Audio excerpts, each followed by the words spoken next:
యేసుక్రీస్తు ప్రభువారు కాచిన ఆ రక్తము యొక్క ప్రాముఖ్యత ఏంటంటే అమ్మా, తల నుండి అరికల వరకు యేసుక్రీస్తు ప్రభువారు కాచిన ఆ రక్తం యొక్క ఉద్దేశం ఏంటంటే మనమందరము కూడా ఎవరు పోలికలు మార్చబడటానికి, యేసయ్య పోలికలు మార్చబడటం కొరకే ఆయన రక్తాన్ని చిందించాడు.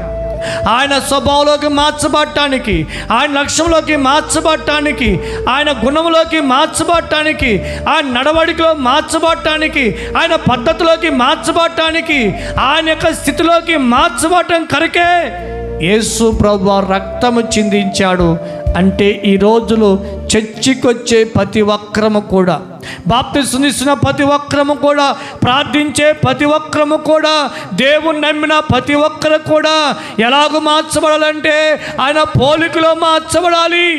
నీవు ఈరోజు ప్రభువుని ఏమని ప్రార్థన చేయాలంటే